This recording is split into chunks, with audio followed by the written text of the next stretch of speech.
One day, you're chilling with your family, your wife, your kids, your dog, all your friends, and out of nowhere, a meteor comes out of the sky and destroys you and everyone you've ever known.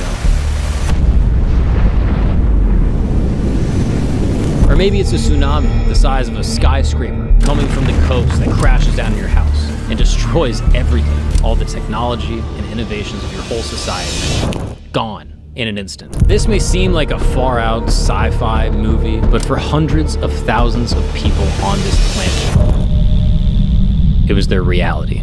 Entire cities wiped off the face of the earth forever. Now all we have is the archaeological remnants, and scientists have been trying to piece together the stories ever since. But today, we're going through my favorites. Yes, we're going through all of my favorite cataclysmic events that have destroyed ancient cities all over the world, from Sodom and Gomorrah to Mohenjo-Daro to the lost city of Atlantis. I'm breaking down all the facts, all the theories, and all the myths that make these stories so compelling. I'll even explain some scientific theories around these cataclysms, even things like the Younger-Dryas impact theory, and how in 2036, we may be facing yet another cataclysm, an asteroid circling Earth right now, the size of a football stadium that could be crashing out on our planet, destroying you and everyone you've ever known. So sit back, relax, and welcome to camp.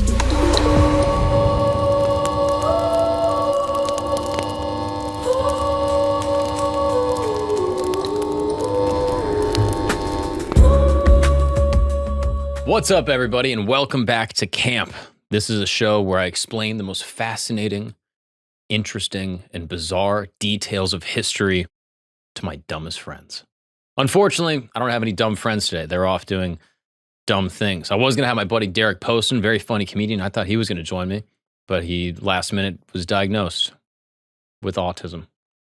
Terminal autism. So prayers up to Derek. He couldn't be here today. But fortunately, you listening at home, you can be my dumb friend if you want. I mean, I'm probably dumber than most of you guys, but if you're willing to join me, we're going to go through some of the most fascinating and devastating cataclysmic events in history that have destroyed ancient cities.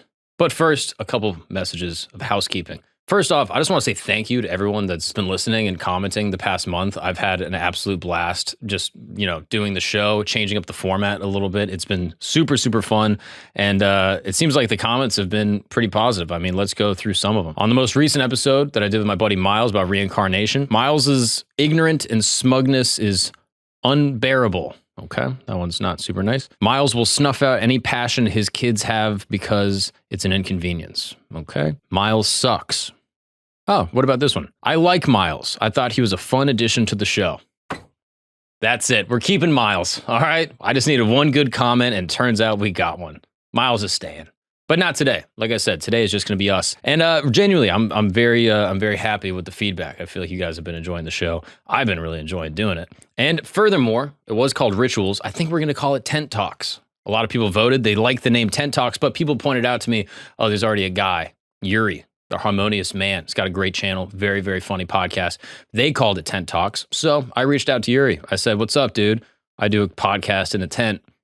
Can I call it Tent Talks? He hasn't posted on his show for a while. And he said, dude, thanks for reaching out. We've been planning on changing the name for a while. So go ahead. There you have it, folks. Tent Talks it is, until further notice. Ladies and gentlemen, we got a lot to get into, all right?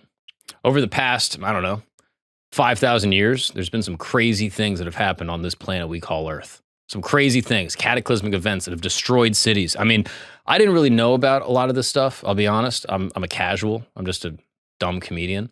But I got into it, and I'll be honest, I've been blown away by some of the stuff that I read. So I think we got to start with the classic. You know the one. Sodom and Gomorrah. Yes. The cities that were killed for being gay, which actually I looked into. I don't know if that's necessarily true. I was kind of taught growing up like, oh yeah, they smited them because they're gay. Not exactly the truth, but we'll get into that. Okay, if you've never heard of Sodom and Gomorrah, this is a famous story known in the Bible, in Genesis. It's found in the Quran. It's obviously found in the Hebrew Bible, which is just the Bible, first 5 books. And it goes a little something like this. Basically, Sodom was known as the essence of evil. The men of Sodom were wicked, Genesis 13:13. There's actually a bunch of towns in the area. These are known as the cities of the plain. This was just Sodom, Gomorrah, as well as Admah, Zeboim, and then Zoar. So not only Sodom and Gomorrah were destroyed, it was actually 4 of the cities that were absolutely smited by God. It's pretty interesting. So first, basically, Sodom was indebted to Abraham. All right, Abraham, you know him, the big OG of the Old Testament, one of the main dudes. Basically, they're indebted to him because he liberated the city. He got him freed. He saved his nephew Lot, who got captured by this like evil ruler dude, right? And then basically, Lot goes and lives in Sodom. He's having a good time. He ends up kind of moving up the ranks, it seems like, and he's basically living as like an authority figure. He's at the gates of the city of Sodom, kind of like greeting people as they come in. So he actually works his way up within this town, is what it seems like based off of your interpretation of the Bible. And what's actually interesting about this is that depending on what religion or what faith you're in, there's actually different interpretations of how this story goes. And we're going to get into all that. Don't you worry, baby birds. Hey, what's up, guys? Sorry to interrupt this amazing program, but I need a little bit of help. If you're watching this on YouTube, you can probably see our subscriber number right down here. And if you're able to, it would mean the world if you could subscribe. That is the best way to support this show, because when you subscribe, I'm able to show it to potential guests or to different brands and stuff like that. And it really, really helps grow the show, get us cooler guests, have cooler conversations, and it helps everything so much. So if you don't mind, thank you so much. Let's get back to it. So basically, God tells Abraham, hey, this town, Sodom, I'm going to destroy it. I'm smiting the whole thing because they're so wicked. It says in the Bible that they were of the utmost wickedness. So Abraham does basically the funniest thing in the world. And he's like, whoa. You're killing everyone? You're going to destroy the righteous and the wicked all together? And God's like, oh, that's a good point. And so basically, Abraham starts like arguing with God. Literally. I mean, it's the most Jewish thing I've ever heard. He like starts litigating. He's like, how about if there's 50 people, you don't smite them? If there's 50 good people, you don't smite the whole town. And God's like, all right, I can do 50. If there's 50, we can smite them. Yeah, I won't smite them. And then Abraham goes back. He's like, I don't think there's 50. So he goes back to God. He's like, okay, what if there's 42? What if there's 42 righteous people? Then will you not smite the whole town and everyone that I know over there? And God's like, maybe 42. And he works his way down, literally going back and forth. He's like, God, all right. What's the difference between 42 and 10? What if there's 10 good guys? I could find 10 good guys. You know what I mean? I could find a starting lineup for a soccer team of good dudes, right? We could find 10. And God's like, all right, 10. And he's like, what about 9? And God's like, we said 10. A deal's a deal. And everyone's like, oh, all right, we'll do 10. So they shake on it and they say, all right, if there's 10 righteous people, I won't smite the town. So then God sends some angels, but not angels in the way we've seen them in the Bible. I mean, look at this picture of angels. I mean, these angels, you'd spot those angels from a mile away. I mean, wings and eyes everywhere. These were angels in the form of men. Yes, probably pretty handsome men. I imagine if you're going to be an angel, you're going to take a man's body. You take a jacked dude. That's what I would do if I was an angel. Basically, God sends 2 angels in the form of men into the city, and they go to test it out. Abraham escorts them. They make it to Sodom, and Lot, Abraham's nephew, that's there living in the town with his family, they accept the visitors, these angels that are in the beings of men. And they take them in, and they are very hospitable. They have them in their home. They treat them very, very well. And then immediately, the townspeople start banging on the door. And they're like, hey, Lot, we want to bang those dudes. And Lot's like, nah, you can't. These are my boys. You can't bang them. And the people are like, no, for real, we want to bang your dudes. And Lot's like, come on, guys, don't, come on. And then they're like, no, for real, we want it. And Lot's like, all right, I got an idea. How about you take my 2 virgin daughters? How about you take them instead of the dudes? And so he kicks them out, and the townspeople look at the daughters, and they're like, ew, chicks. And they're like, nah, fuck these girls. We don't want the girls. We want the dudes. We want those hot angel dudes. And Lot's like, oh, come on, man. I gave you my daughters, which is kind of hospitable. You know what I mean? It's not, nowadays, you wouldn't really want to do that. But back in the day, it was probably a nice gesture. Like, oh, 2 virgins? That's not bad. I don't even know what the going rate for virgins is nowadays. But regardless, he throws them out. The people say no, and they say, we want those hot angels. And Lot basically has to be like, oh, damn, what do we do? He goes to the angels, and the angels go, hang on, let me try something. They blind all the men. Yeah, all the people banging on the door trying to get into like these dudes. He blinds them so they can't find the door. They don't know where they are. They're all disoriented. And then they like go to sleep. And then the next morning, the angels are like, all right, Lot, deal's a deal. These people are obviously deranged. There's no saving them. And Lot's like, yeah, I guess. All right, you're right. So the angels tell him, hey, take you, your whole family, go to Zoar. You guys are going to be safe. That's in Genesis 19, 22, 23. So Lot's like, all right, let's get out of here.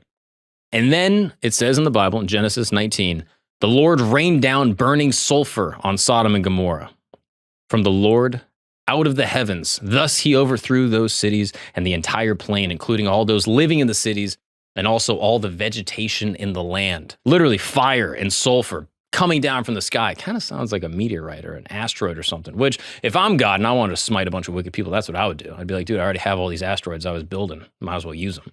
So apparently they come down, massive cataclysmic event, eviscerates the whole town, kills everybody. Lot and his whole family, they're running out, just like hoofing it. Lot's wife disobeys the command of the angels. The angels said specifically, don't look back. Lot's wife. That's what I'm saying, bro. Sometimes these women don't listen.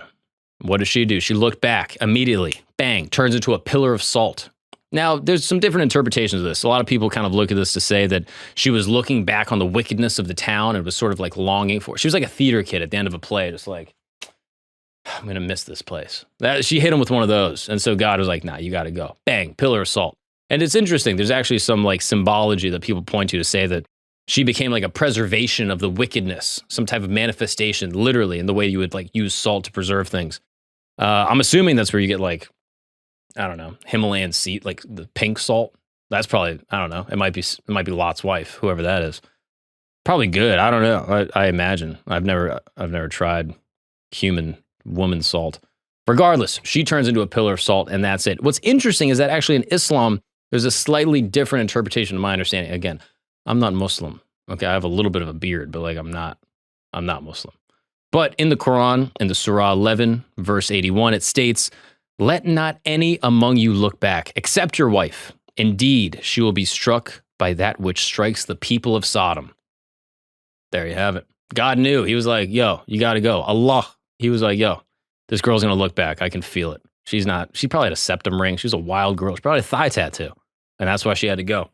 So I'm just saying, if your girl's not listening, if you feel like she's disobedient, you don't have to handle it. All right. Don't take anything in your own hands. Let God smite her into some kosher salt. I don't, whatever he's got to do. Okay. That's what I'm saying. So this is basically the story of Sodom and Gomorrah as we hear it in the Bible. This is also where we get the word sodomy. Nowadays, you hear about sodomy. Sometimes people equate it to like dudes banging. Sometimes they just equate it to like penetrating someone against their will. It comes from this word, the sin of Sodom, which is like an old Greek translation. That's how we have it now.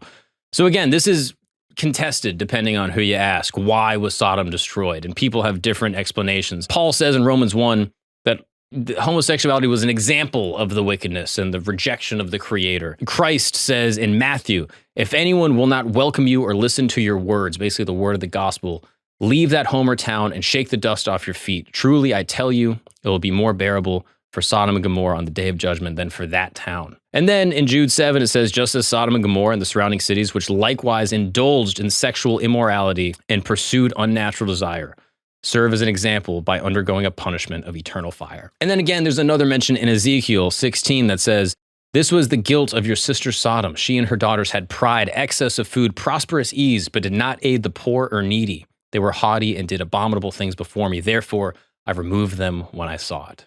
So it seems like it's a mixture of things. I don't know if it's the gayness necessarily. I think people sometimes attribute that and they're like, oh, it's because they're gay. That's not true, right? San Francisco still exists. That's pretty gay. I think it's pretty much more so the... If you ask me, I think that's probably worse. You know, I don't want to get political here, but I think that's probably a worse thing to do, trying to a bunch of angels. So I'm just saying, it seems like it's probably more an act of inhospitality and trying to actually, you know, malign these people, trying to assault them. I mean, sexual violence is like the worst shit you could do to a person. So it seems like that was really the problem, and that there was so much wickedness, more so that these people were not turning to God, that they were turning to the creation, and that they were just living a life of wickedness. That's just, again, some of my interpretation, talking to my, you know, more Christian friends that are a little bit more versed in the Bible to me. Again, some people, even in Islam, I talked to a couple of Muslim buddies, and they were like, yeah, it kind of depends. It seems like in the Quran, again, I'm not Muslim, correct me if I'm wrong, it seems like there's a little bit more directness that says that the men in Sodom lusted after men instead of women. So again, it's sort of contested. My impression is like, look, I think they were just evil people doing fucked up things. And that, you know, I think trying to, you know, assault a bunch of angels is probably the worst part. I think that's probably why God wanted to smite them. So I'm just saying, if you see an angel, just keep your hands to yourself, okay? Long story short, this town got destroyed by fire, comets, meteors raining from heaven. And the question is, where is it today? It's got to be nearby, right? We know the city's names. We have different locations geographically in the Bible. And this is where it gets pretty interesting.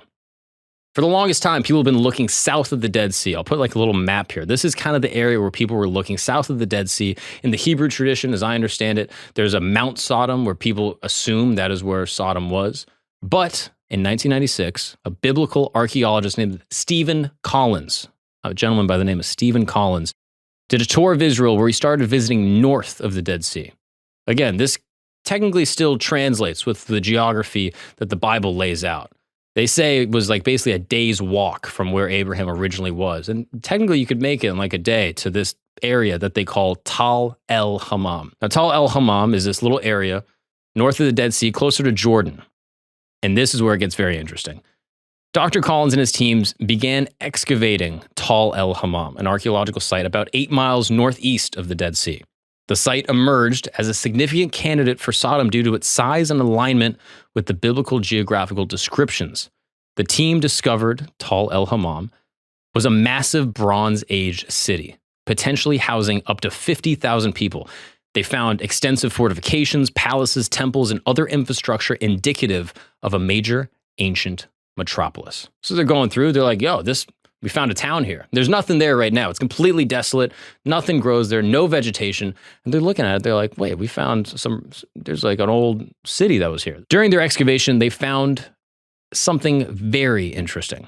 A unique destruction layer, ash, charred remains, and even melted pottery.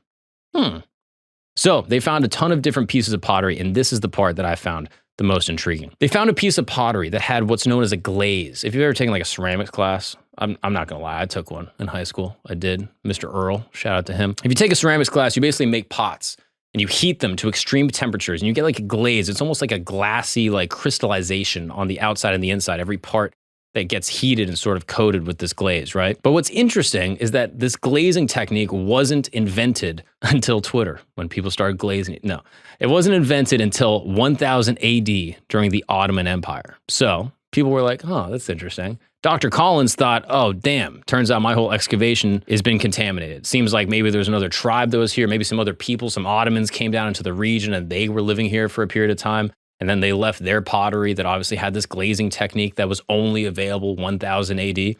But then they looked at it, and this is where it gets interesting. One of the workers at the excavation site was a part of the Manhattan Project. Yes, you know, that Manhattan Project. This is the Manhattan Project that tested nuclear weapons at the New Mexico desert during the World War II era. Now, something happens when they set off nuclear bombs. It creates something on the ground called trinitite. Now, this comes from the Trinity bomb that was exploded again in New Mexico. And basically what happens is it turns the desert ground, like a mixture of soil, and turns it into this crystallized glass. And it only happens when exposed to extreme heat for a flash of an instant, just like that. Now, trinitite is found, obviously, in New Mexico where they do nuclear testing, but it was also found on these pots. And they're like, huh, this is interesting. Furthermore, the pots weren't just glazed all over like you would typically find for these types of Ottoman-era pots. The pots, first off, were from the time, the Bronze Age time, around the time that Sodom was an actual city. Furthermore, they were only glazed partially on the outside, nothing on the inside, and sometimes nothing on the backside of the fragments that were still around. Like I said, one of the workers on the excavation was working for the Manhattan Project. He picked up this fragment of pottery, looked at it, and said, Dr. Collins, this looks like trinitite. They took it back to the lab, and he was correct. This pot had what's known as trinitite on it, basically meaning that these were Bronze Age pots from the time of Sodom, accurate with the scriptural record, that had been exposed to extreme heat for a small period of time. So they're looking at it, and they say, oh, this is interesting, because they can't see where an asteroid actually hit the ground. They're looking, but they don't see any type of actual crater pattern. And this is where they come up with what's known as the meteor airburst hypothesis. Sounds wild, but just listen. There's extraordinary evidence of high temperatures that led researchers to propose the meteor airburst hypothesis. This is an explanation for the city's destruction. The theory suggests that a meteor could have exploded over the Dead Sea entering into the Earth's atmosphere and then basically breaking up a couple hundred feet above the Earth's surface.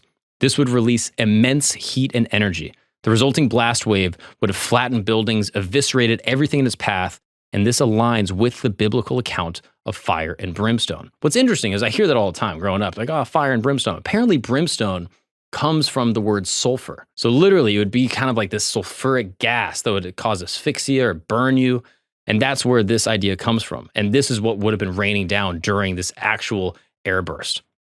Additional support for this theory comes from the discovery of microspherules, including iridium, osmium, and other rare earth elements typically found in asteroids. The hypothesis further suggests that the meteor explosion might have vaporized part of the Dead Sea, dispersing salt and debris across the region, which could explain the biblical reference to Lot's wife turning into a pillar of salt.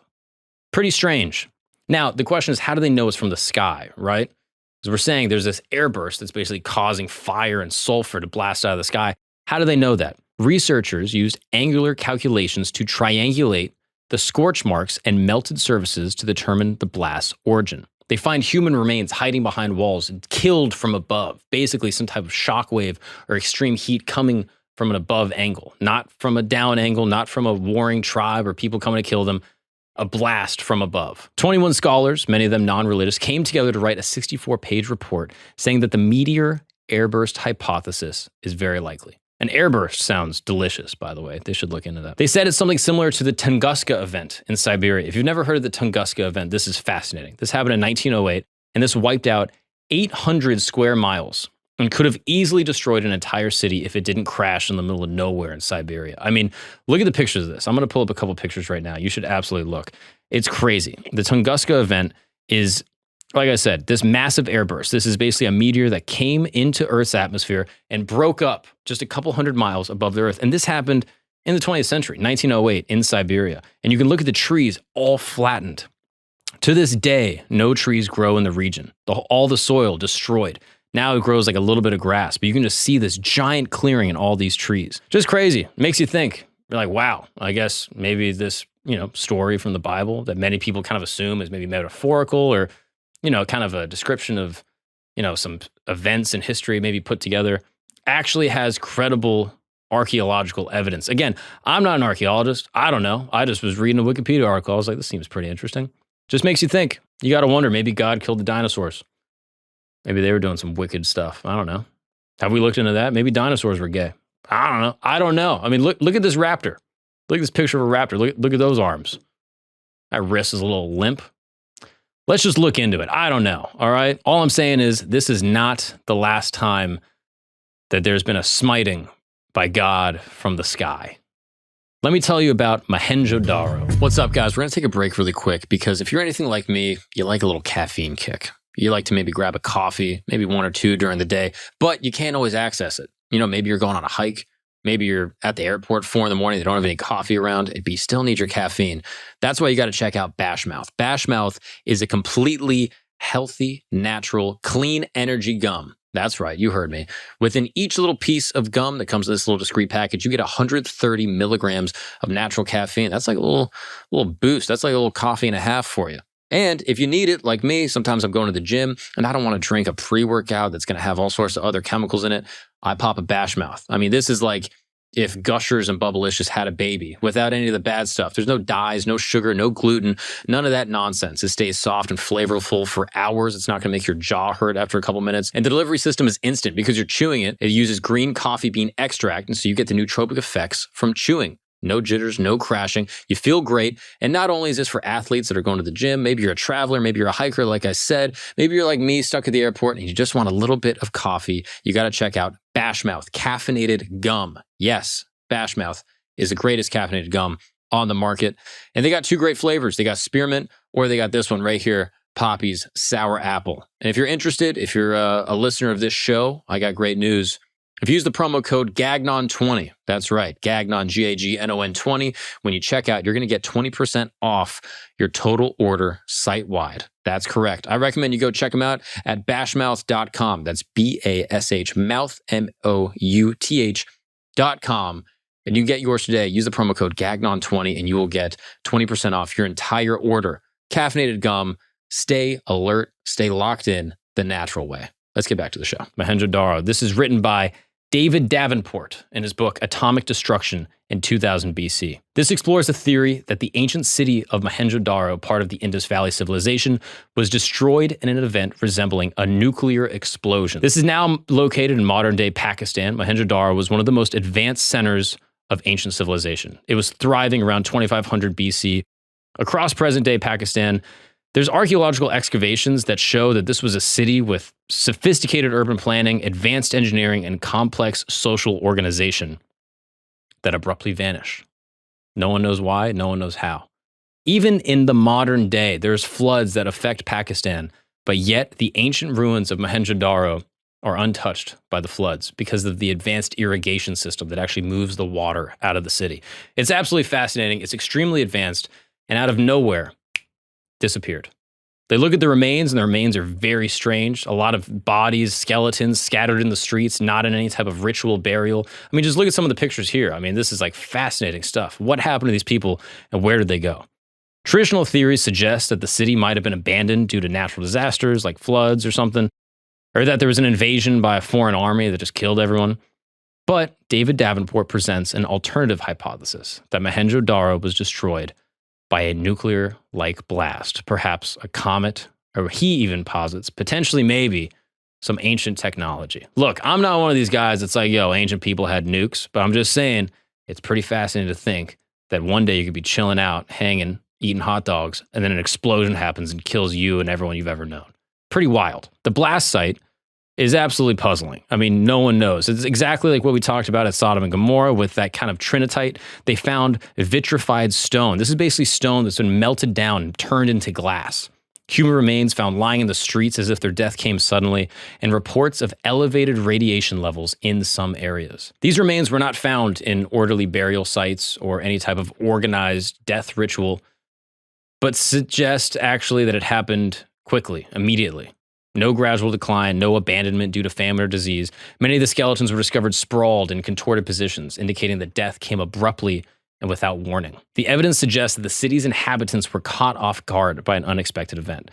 So this is where this nuclear blast hypothesis comes in. Again, in my opinion, seems more similar to one of these airbursts that we talked about before. David Davenport compares the evidence at Mohenjo-Daro to the effects seen in modern nuclear explosions, similar to Hiroshima and Nagasaki. Again, if you remember, these nuclear events, they don't strike the ground like a traditional bomb, right? These are nuclear bombs that drop from the sky and explode over the earth, again, creating an airburst, creating a ton of energy, a shockwave that shakes through and absolutely eviscerates everything in its path. Now, what's interesting about this story of Mohenjo-Daro is that David Davenport draws on the Mahabharata.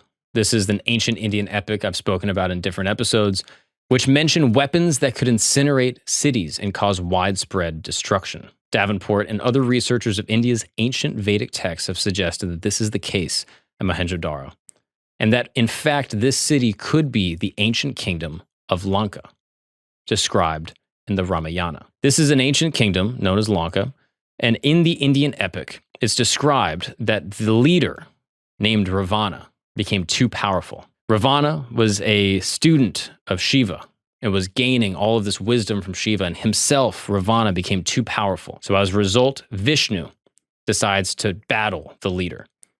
Vishnu takes the human form of Rama and does a battle with Ravana, who has become like a god. Ravana was a very formidable enemy. In fact, most of his power, it was acquired from Shiva himself. During the battle of Rama and Ravana, they used particular weapons of energy, what's known as weapons of the gods. Again, this is according to the Vedic texts, and they had the power of unknown destruction.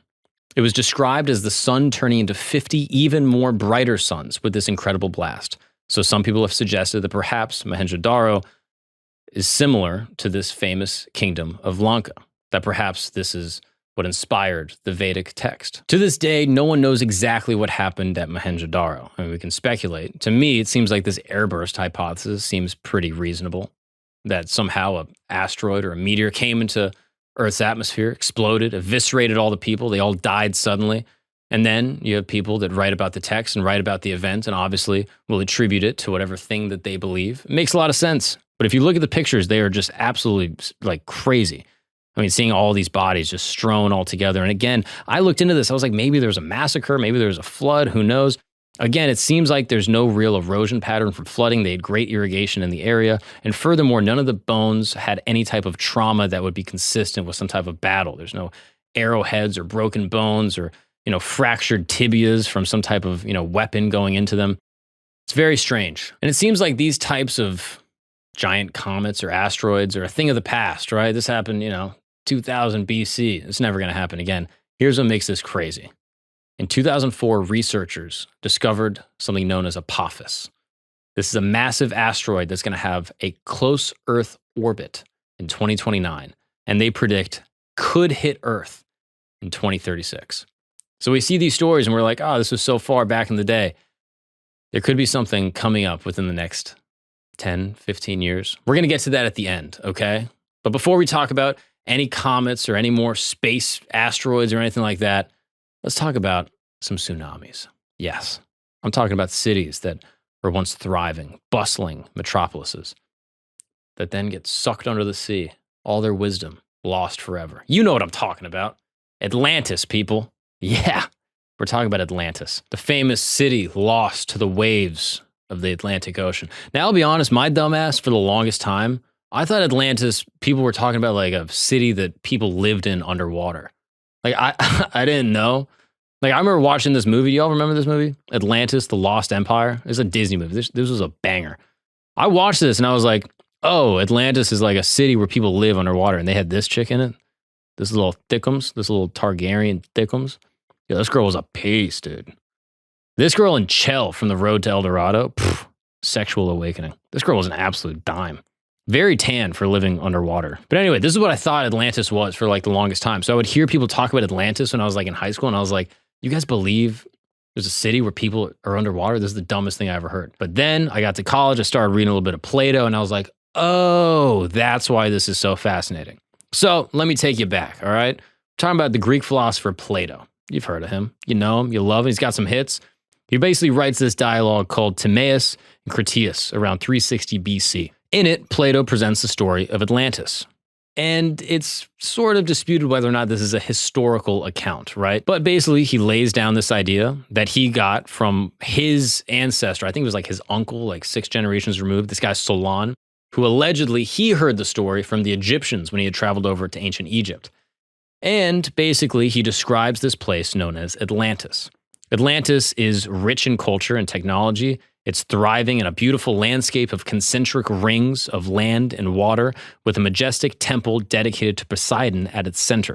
The people of Atlantis were initially noble and virtuous, living in harmony and abundance. It was very busy. There was hundreds of people living on it, maybe thousands of people living in this area. They were descendants of Poseidon, the god of the sea. He created 10 kingdoms, and they were prospering under divine laws. They were known for their engineering. They had a grand military. Their navy was impeccable, and they were able to seize and conquer people. They were just badasses. That's how it's described. They kind of saw him as like an enemy, low-key in Greece. They're like, whoa, watch out. But the Atlanteans, they were sick. But as time passed, these Atlanteans became corrupt and greedy. Their desire for power grew, and they tried to expand their empire, conquering lands far and wide. Moral decay took over, and they lost favor with the gods. So Zeus, king of the gods, decided to punish them for their hubris and summoned a council of the gods to determine their fate. Unfortunately, the council was like, we got to smite these guys. These gods, they love smiting the wicked people. I mean, look at this. A series of violent earthquakes and massive floods swept over the island, and in a single day and night of misfortune, Atlantis sank into the ocean, disappearing beneath the waves, a magnificent civilization with all its wealth and knowledge, lost forever to the seas. And that's the story that Plato basically lays out. He says this is a story that he heard, like I said, from his uncle, from the Egyptians, that happened like 9,000 years before him, roughly like, 12,000 years from our time now. Now, what's pretty interesting about this is that you look at this, and if you look at Plato's record, he gives a general area of where this exists. This is based off Plato's account. He says that this ancient city of Atlantis that went under the water was beyond the Pillars of Hercules. Now, we know the Pillars of Hercules today is what we would describe as the Strait of Gibraltar. We'll put it up on the screen here. This is just the little area between Spain and North Africa that kind of separates the Mediterranean from the Atlantic. This is known as the Strait of Gibraltar. So it's a big part of the ocean. He's basically describing the whole Atlantic Ocean. But this has not stopped people from speculating to try to find where the ancient city of Atlantis is. Interesting. So, one of the initial speculations is this submerged island of Spartel. This is one of the more compelling archaeological theories, I think, regarding the location of Atlantis. Spartel, the site aligns closely with Plato's description of Atlantis as beyond the Pillars of Hercules. It's right on the outside of the Strait of Gibraltar. It's like right there. It's very reasonable to think that someone could sail over. Research conducted by the geophysicist Mark Gusher and others suggest that Spartel was submerged around 12,000 years ago. Interesting. Due to a series of catastrophic earthquakes and tsunamis, these natural disasters fit Plato's account of Atlantis' sudden disappearance beneath the waves. Unfortunately, there's been no direct evidence of human habitation on Spartel itself, but the geological activity in the area supports the idea that the landmass could have existed above water and then submerged due to the changing climate and the sea levels. Proponents argue that the presence of a submerged landmass in a seismically active area enhances the plausibility of Plato's narrative, suggesting that the story of Atlantis might have been based on historical events that were distorted over time into the lengths that we know. Now, I'll be honest, in this region, the idea of a massive flood or some type of seismic event isn't unheard of. And there's actually record, again, this is documented record of a massive eruption that basically destroyed an entire society just south of Greece in the Mediterranean, not long before Plato was writing. This is known as the Minoan eruption. This was a documented seismic event that wiped out the Minoans around 600 BC. Again, Plato was writing around 360 BC. This is 1600 BC, and it was one of the largest volcanic events in history. There's no clear ancient records of the eruption, but its plume and the volcanic lightning have been described by the Egyptian tempest stele. And it's even inscribed in the Chinese bamboo annals that report an unusual yellow sky and a summer frost at the beginning of the Shang dynasty, which may have been a consequence of volcanic winter. So, again, we have records that there are actual seismic events that happen in the region that wipe out entire people groups. Is it possible that Plato was basically making a metaphor based off of events that had happened in history to basically warn the Greek people that they should be a little bit more humble, that they shouldn't be so greedy, that they should pursue wisdom and justice? Or was it a real place that existed that he was describing beyond the Strait of Gibraltar that actually went underwater? One of the other ones that's very interesting is what's known as Azores Plateau. This was brought up to me, and I actually saw it from Randall Carlson, the great researcher. He describes an oceanic plateau between North America and Europe. You can see it right here on the map. It's basically this little, tectonic region that's kind of makes the Atlantic Ocean a little bit shallower. And basically, researchers have gone to this region. It's a little farther west of the Strait of Gibraltar, but still not crazy out of the way. It seems like a seafaring people could have made it. And actually, researchers went there into this region, Azores Plateau, and they dredged cobbles. Cobbles, again, is just a piece of stone. It's a little bit bigger than a pebble, but smaller than a boulder, like the size of your fist. And they dredged them up. And what they found is that these cobbles were atmospherically lithified within the last 12,000 years. So again, this suggests that this shallower part of the Atlantic may have been an island, may have actually been above the water fairly recently and not far from the Strait of Gibraltar. Again, they haven't found necessarily human inhabitants, but again, this is a landmass that seems like it was recently above water that is now submerged not far from the Strait of Gibraltar. Now, I know what you're thinking. Dude, this was 12,000 years ago. How are people sailing around 12,000 years ago? Here's where it gets even crazier, okay? Let me just bring up another interesting piece of anthropology. There are people, it seems like, even beyond 12,000, 15, 20,000 years ago that had the capability to sail. Now, when I say people, I'm using that term a little bit loosely. I'm going to bring up a people group known as Homo floresiensis. Now, this was actually brought up to me by an anthropologist that I had on this show. And this is basically people within the genus of us, Homo, not like the Sodom version, but just like actual, basically like a common ancestor with Homo sapiens. And these were like small little hobbit people. If you look at a picture, this guy, I feel like I know dudes that look like this guy. I'm just saying, these guys were small. They were like 3 feet tall. And it seems like They actually knew how to sail. They were like hunter-gatherers. They were able to use weapons. Again, non-humans. They're not Homo sapiens. They are just a common ancestor from us that existed on Earth. They have remains of them. They're able to look at their actual, skeletal records. And we can assert that based off where they exist in the Flores Mountains or the Flores region of Indonesia, that they were able to actually sail. So again, this idea that there were Homo sapiens or actual human common ancestors living on the planet in this time that knew how to sail seems like there's a legit anthropological record for it. Now, let's talk about one that's a little bit even crazier. Let's talk about a place that's not even in the water anymore. This is a place that is not near any water. And this is what's known as the Reshat structure, aka the Eye of the Sahara. Now, this is not exactly, right where the, pillars of Hercules are on the outside of the, Strait of Gibraltar. This is in what's modern day Mauritania, Northwest Africa. Now, this is basically a massive, massive feature of concentric circles. You can see it right here on the screen. It looks absolutely fascinating. And it basically seems to look exactly like Plato's description of the ancient city of Atlantis.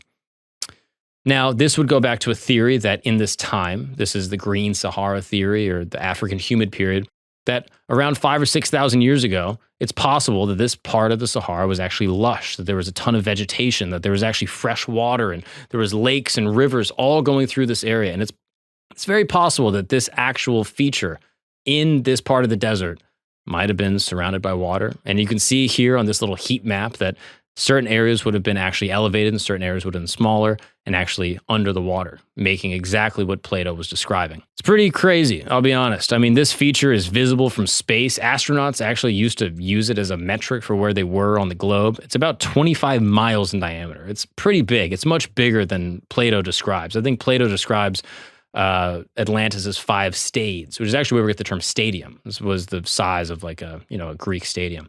And he called it about 5 stades. This is 25 miles. This is massive, way bigger than what, Plato would have described Atlantis as. But maybe, he got a translation from a translation. Maybe he shrunk it down. Who knows? All we can say is that we look at this structure and it's absolutely compelling. I mean, it looks fascinating, regardless of whatever it is. You look at it and you're like, what happened here? I mean, what is this thing? Archaeologists have looked around the region and there is a presence of prehistoric artifacts such as stone tools and remnants of ancient settlements in the vicinity, again indicating this region was once home to a thriving community. Was this Atlantis or was this just a different community in the region? Who's to say? Advocates for the Reshat structure as the site of Atlantis point to the similarities of the geological formation. Again, Plato describes Atlantis as being circular with a series of rings and land, and this Reshat structure looks like, if it was filled with water, it looks like, rings of water and land. Pretty wild. I don't know exactly what to make of it. But people have talked about cities that have been submerged for years. And like I said, every single society and culture around the world has a flood myth. So Atlantis is the one that people in the West specifically have been captivated by. It's been kind of brought up in pop culture since like the 1800s, people trying to search for Atlantis. And there's actually a feature that I want to talk to you about off the coast of Japan. And this is another contested area that people don't know if this is some type of man-made submerged city. This is known as the Yonaguni Monument. This is located off the coast of Yonaguni Island in Japan, and it sparked a considerable debate amongst archaeologists and geologists regarding its origin. Discovered in 1986 by a local diver, the structure features a series of terraced platforms, straight edges, and flat surfaces that closely resemble architectural elements such as steps, walls, and roads. I mean, just look at these pictures here. It looks crazy. Again, like you look at it, and if you're just a diver, you're like, dude, someone for sure built that, right? Like, this is the steps to a courthouse. Like, it's crazy. Like, it looks like so rigid. It's so straight. And again, this has been a ton of debate. I'm not an archaeologist, so I can't figure out what this is.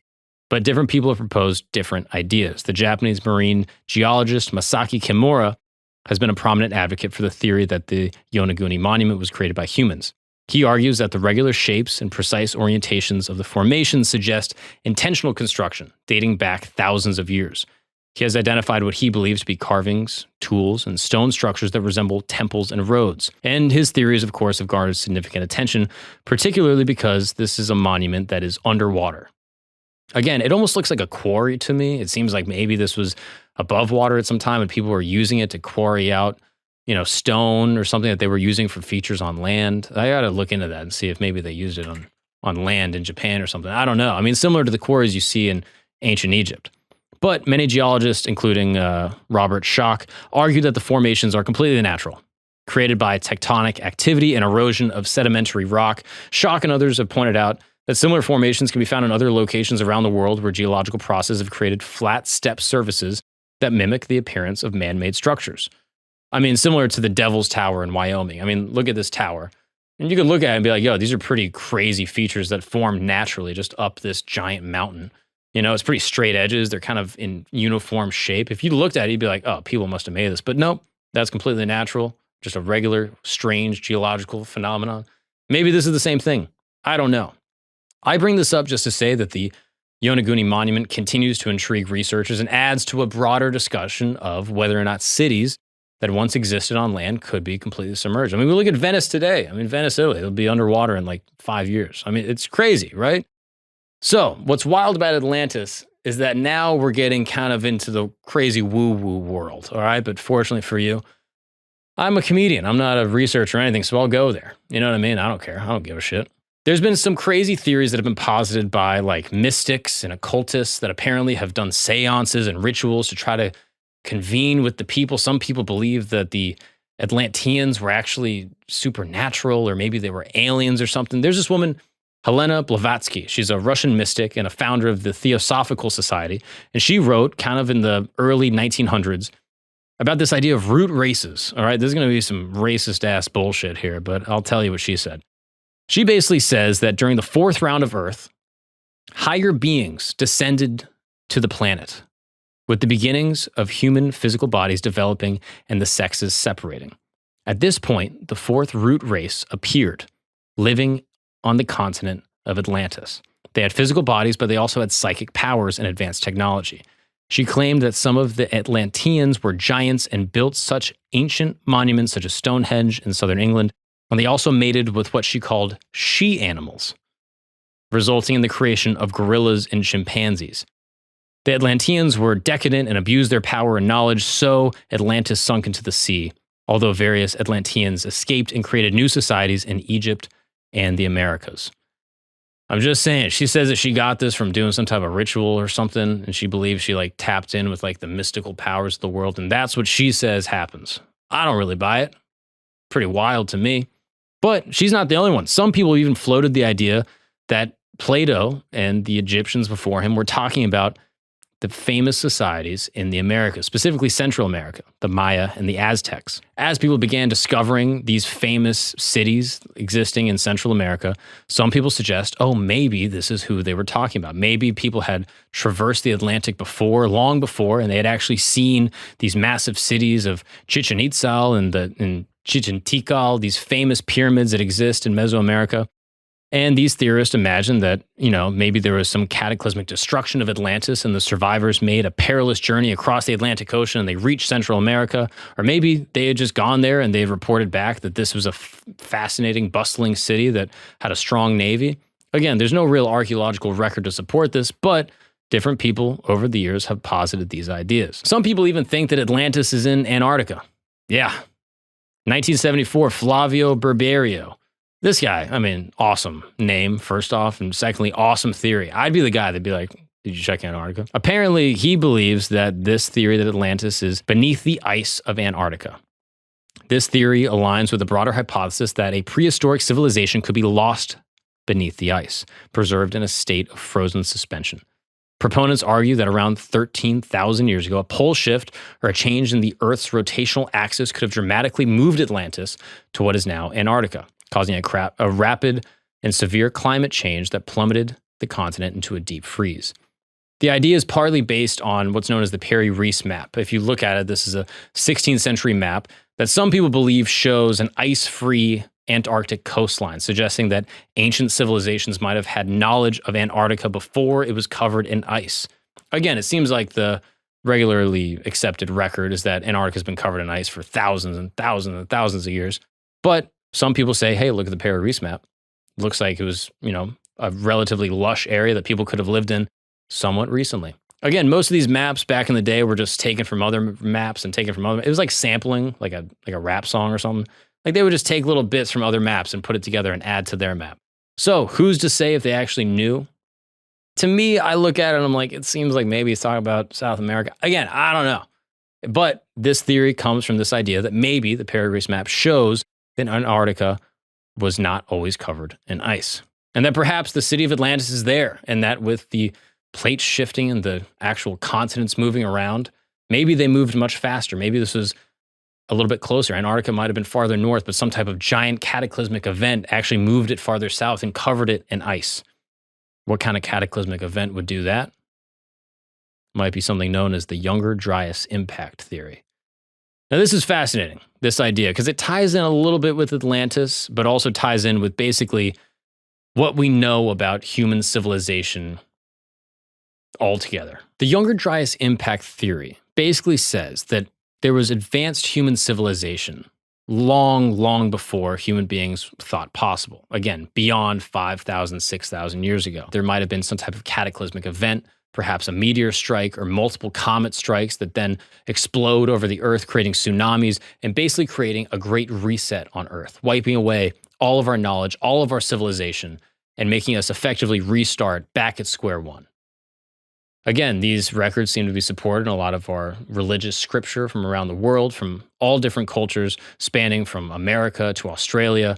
So like I said, every society has a different myth about some type of flood, right? You have the Epic of Gilgamesh, you have the Bible story of Noah's Ark, you have the native traditions of world destruction. Such stories often feature some type of divine warning, a catastrophic flood, and the survival of a chosen few, reflecting a common theme of moral retribution and renewal. Some people actually propose that these myths have a basis in an actual historical event. This theory posits that a series of comet impacts around 12,000 years ago caused massive climate changes, leading to widespread flooding and the potential destruction of advanced prehistoric civilization, possibly including Atlantis. Remember, when we talk about Atlantis getting destroyed, Plato said it was 9,000 years before him, which then would put it around 12,000 years from us today, which happens to line up with the Younger-Dryas impact theory.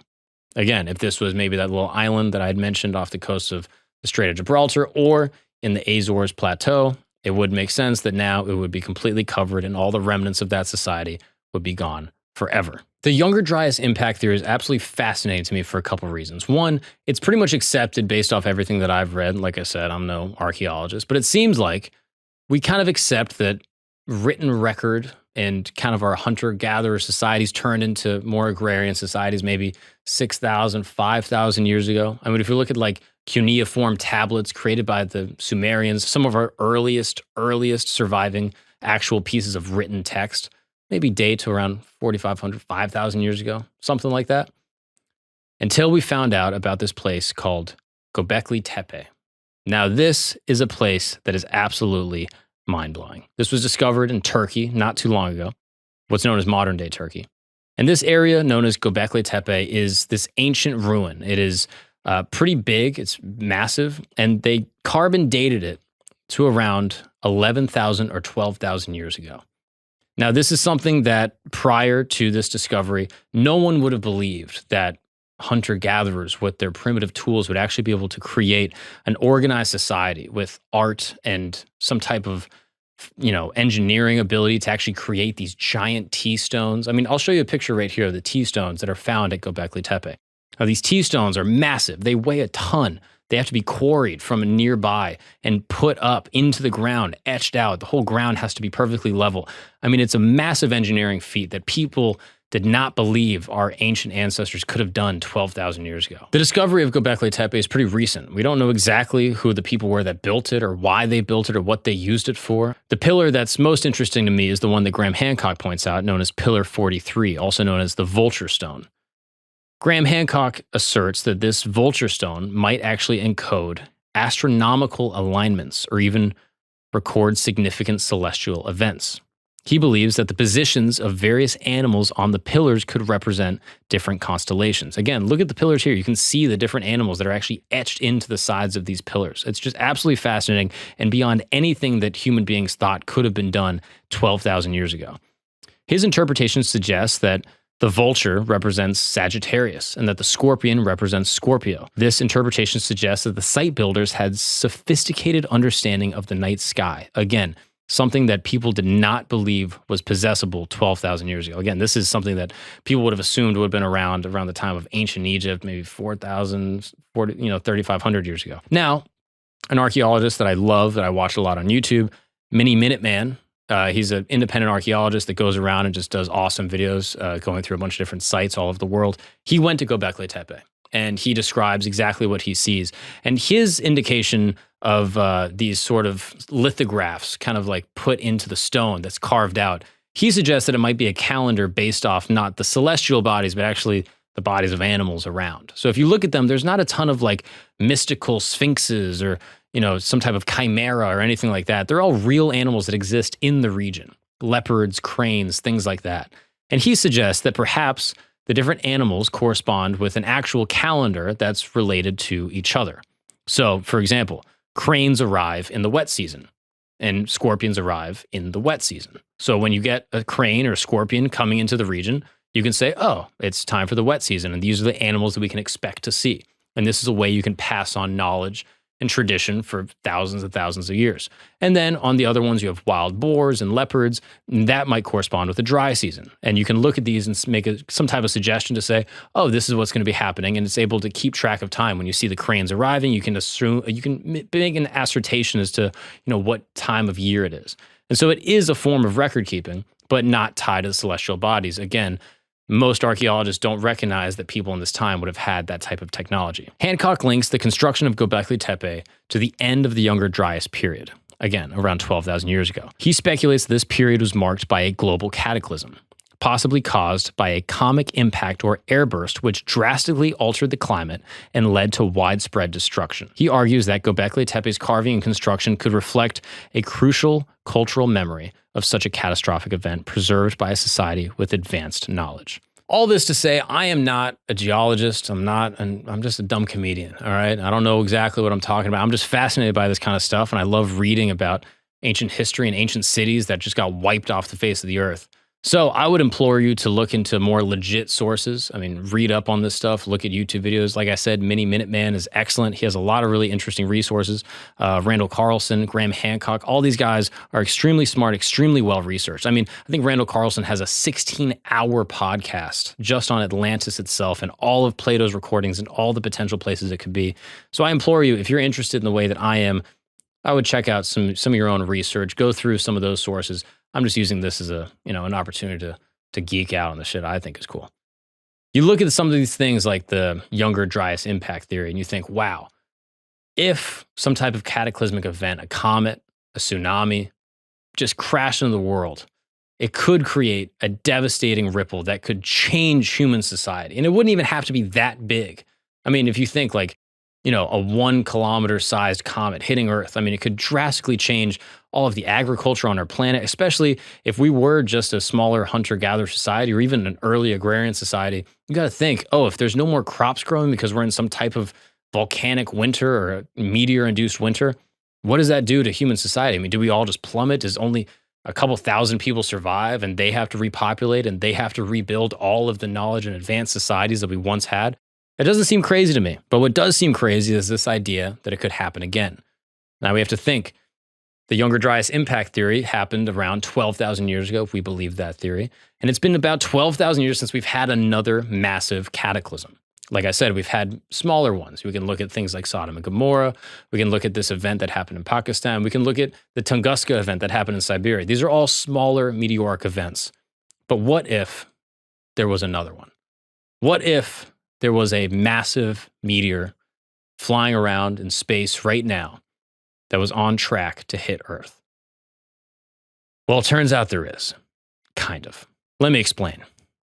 There is right now a giant asteroid circling the sun known as Apophis. Now, Apophis was discovered in 2004, named conveniently after the ancient Egyptian god of death. This was a sneaky serpent in ancient Egypt that hated light and truth and dwelled in total darkness, kind of like an asteroid. It's about the size of the Rose Bowl.